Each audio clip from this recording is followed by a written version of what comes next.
Alexander the Great never lost a battle, conquered the known world, dead at 32. Alexander the Great was undefeated in battle and is considered one of history's most successful commanders. When his father was assassinated in 336 BC, 20-year-old Alexander inherited Macedonia and immediately proved he was no ordinary king. At the Battle of Granicus, his first clash with Persia, Alexander nearly died. A Persian noble struck him with an axe before being killed by one of Alexander's bodyguards. Most generals would have retreated.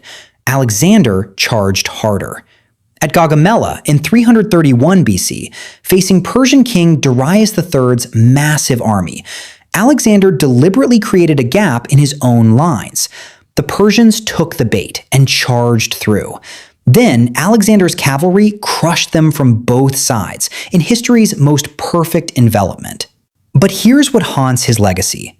Alexander became increasingly paranoid. He killed his best friend in a drunken rage. He cried for 3 days after. Alcohol consumed him. He died in Babylon at 32, possibly from alcohol-related illness, having conquered everything from Greece to India in just 13 years. Hannibal Barca. Rome was so terrified of him, they used his name to scare children for 500 years. Hannibal is at the gates. Yet Hannibal Barca never conquered Rome. In 218 BC, he did the impossible, marched 50,000 troops and war elephants over the Alps in winter. Half his army died on that mountain. But he arrived in Italy, where Rome never expected him. At Cannae in 216 BC, outnumbered nearly 2-1, Hannibal orchestrated military perfection. His cavalry smashed Roman flanks, while infantry drew them into a pocket. Then he closed the trap. 70,000 Romans died in one afternoon. The tactic is still taught in every military academy, 2,200 years later. For 15 years, Hannibal ravaged Italy, winning battle after battle. But Carthage refused to send reinforcements. While Hannibal was trapped in Italy without support, Rome invaded North Africa. Forced home, Hannibal finally faced Scipio Africanus at Zama in 202 BC, a Roman general who had studied every one of Hannibal's moves. Hannibal lost his only battle when it mattered most. He fled into exile, pursued by Roman assassins for 2 decades. Rather than surrender, he took poison in 181 BC. His final words, "Let us relieve the Romans from the anxiety they have been so long under." Even in death, he trolled them. Genghis Khan, 40 million people dead, 11% of Earth's population. Born Temujin around 1162, he united Mongolia's warring tribes through military genius and calculated terror. By his death in 1227, the Mongol Empire stretched from the Pacific Ocean to Eastern Europe, the largest contiguous empire in human history. Here's what made Mongols unstoppable. Horse archers firing accurately at full gallop, covering 100 miles per day, perfecting the feigned retreat. But Genghis's true weapon was psychological warfare. Cities that surrendered peacefully, spared. Cities that resisted, annihilated.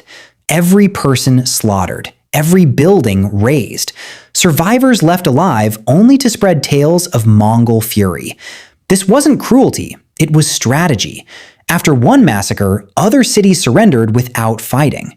When his general Subutai invaded Europe in 1241, Mongol forces destroyed a 60,000-strong Hungarian army.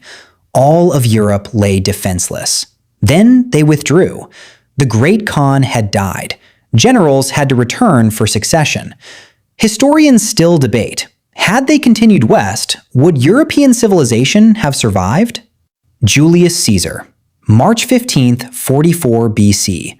Rome's greatest general was stabbed 23 times by men he considered friends.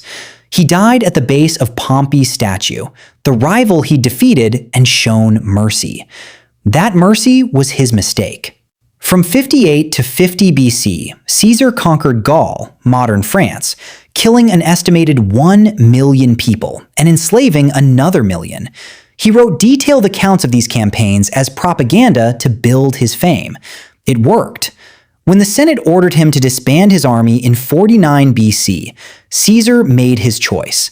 He crossed the Rubicon River with 1 legion, declaring the die is cast. Civil war erupted. At Pharsalus, his 22,000 veterans crushed Pompey's 45,000-strong army through superior tactics. Caesar became dictator for life. The senators who stabbed him claimed they were saving the Republic. They were wrong. Caesar's assassination didn't restore Republican government. It destroyed it completely. His adopted son, Augustus, finished what Julius started, Napoleon Bonaparte. A Corsican nobody with an accent that made Parisians mock him. 20 years later, Napoleon Bonaparte crowned himself emperor, and kings trembled. Between 1796 and 1815, he fought 60 battles and lost only 7. Napoleon revolutionized warfare by organizing massive armies into self-sufficient corps that could move independently, then converge with devastating effect. At Austerlitz in 1805, his masterpiece, he deliberately weakened his right flank. Austrian and Russian forces attacked there. When they committed their reserves, Napoleon smashed through their weakened center. Brilliant.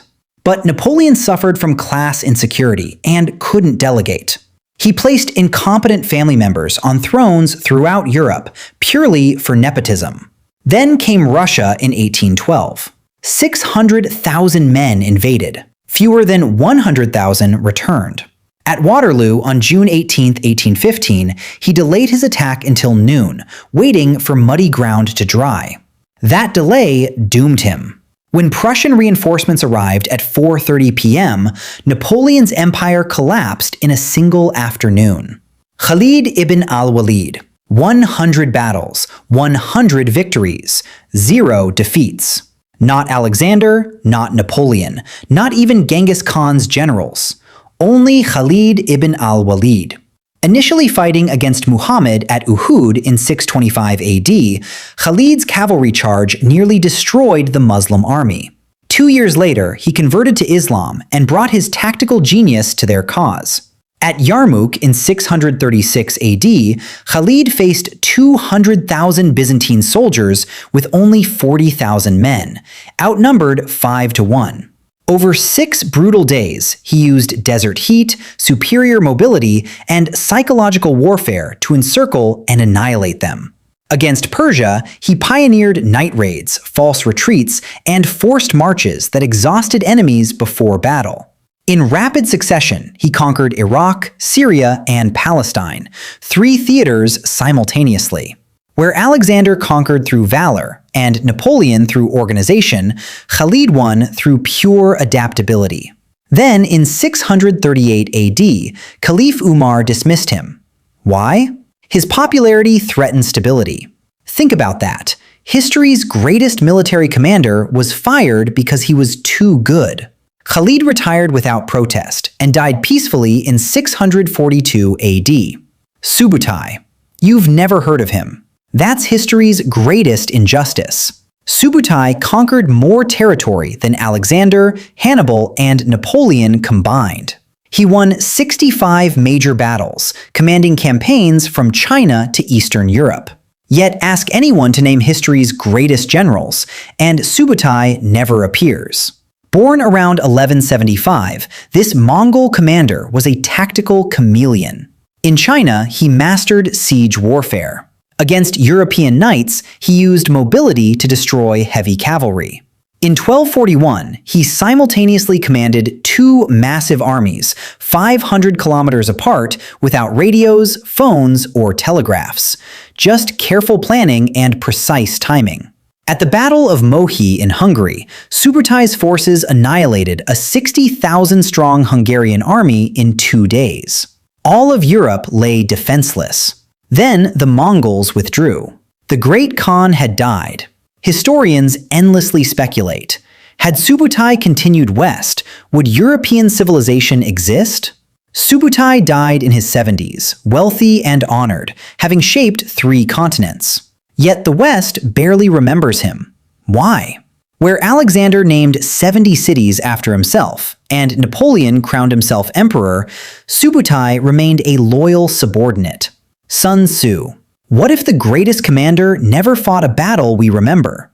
Sun Tzu lived around 544 to 496 BC. We know almost nothing about him. Was he one man or several? Which battles did he fight? None of it matters. The Art of War is the most influential military text ever written. His revolutionary concept, the supreme art of war, is to subdue the enemy without fighting. Win before the battle starts. Use deception. Know your enemy better than he knows himself. Make victory inevitable. While Alexander conquered through courage, Napoleon through innovation, and Genghis through terror, Sun Tzu taught that the greatest commanders win by making fighting unnecessary. Appear weak when you are strong, and strong when you are weak. All warfare is based on deception. Today, the art of war is studied in every military academy worldwide. Applied to business strategy, used in sports psychology, referenced in cyber warfare. No other military commander's ideas have remained relevant across 2,500 years, every continent, every culture, every form of conflict. Alexander's empire crumbled at his death. Caesar was assassinated. Napoleon died in exile. Genghis's empire fractured. But Sun Tzu's ideas? Immortal.